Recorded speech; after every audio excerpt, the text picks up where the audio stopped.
रहीम यार खान से bureau chief Mohammad Akmal की रिपोर्ट है कि थाना आबादपुर के हुदूद पुलगिरी पर जमीन के तनाजे पर दो गुरूहों ड्रग बरादरी और चाचड़ बरादरी में झगड़ा,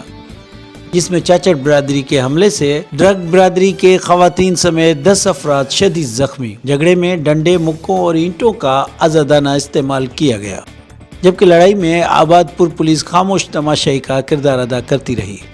ड्रग बरादरी ने इल्जाम लगाया कि SHO आबादपुर चौधरी यूनुस ने भारी रिश्वत लेकर चाचड़ बरादरी को हमारी जमीन पर कब्जा की इजाजत दी है, जिस पर चाचड़ बरादरी ने 7 के करीब अफराद लेकर हम पर धावा बोल दिया है। मुतासरीन ने DPO रहीम यार खान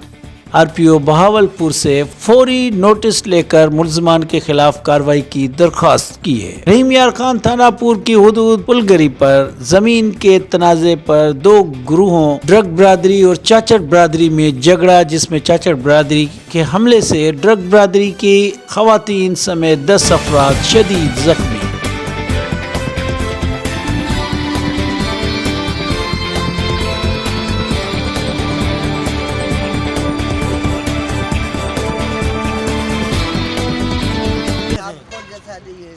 जो आके लड़े आपके साथ वो कौन है? सबको इंसाफ चाहिए, सबको आपके नहीं चाहिए, सबको सौ जो गाले दसो जी मौजूदी ਦੇ ਵਿੱਚ ਪਹਿਲੇ ਉਹਨਾਂ ਕਿਸੇ ਕਿਸਮ ਦੀ ਕੋਈ ਕਾਰਵਾਈ ਨਹੀਂ ਕੀਤੀ। मैं SHO को आदा मैं कहती है क्यों क्योंकि बाबा तुसा बह रहो असा बह ये टाइम SHO साहब पीछे शूटिंग थी गई बकरी ने ढेरे ने खड़े असा हथों खाली आते हैं बाल निकले थोड़े सामने निकाल है। मैं थानेदार को आखदा रहा मैं थानेदार मरवाए ना तू भी थानेदार है कि मैं ये कर दूंगा वो कर दूंगा थोड़ी ढूंढे मैं पाँव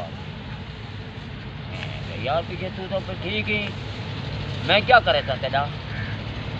अगर साढ़े नाल वधिकी वो करें जब कब्जा करें ध्यान पुलिस को पहले करें है। हाँ कोई लड़ाई झगड़ा करें ध्यान पहले करें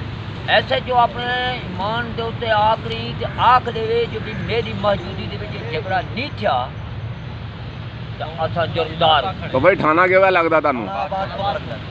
SHO की नाम यूनुस है उन्हें की किया तानू ਉਹਨੂੰ ਕੀ ਹੈ ਬਈ ਅਸੀਂ ਨਾ ਤਾਕੇ ਤੁਸੀਂ ਸਾਨੂੰ ਆਖਿਆ ਜੇ ਤੁਹਾਡੀ ਬੌਂਡ ਵਿੱਚ ਬੌਂਡ ਵਿੱਚ ਬਾਹ ਪਾ ਦੇਵਾਂਗਾ ਤੁਸੀਂ ਉਹ ਲਿਖਾਂਗਾ ਨਾ ਕਲਮ ਕੀ ਮਾਰ ਦੇਵਾਂਗਾ ਮੈਂ ਕੋਈ ਨਹੀਂ ਆਖਿਆ ये SHO चौधरी यूनुस ने क्या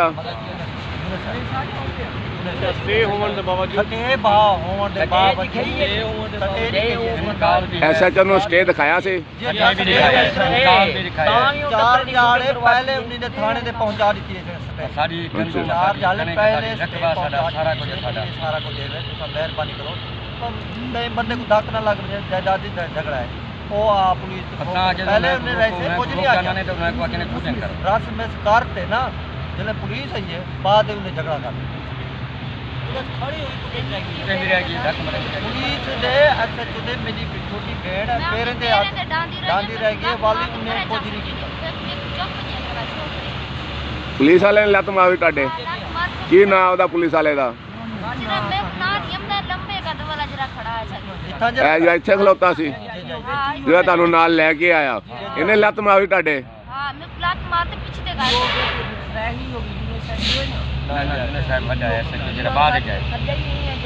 टाइम हमला कितने उस टाइम यूनुस है SHO है जिस टाइम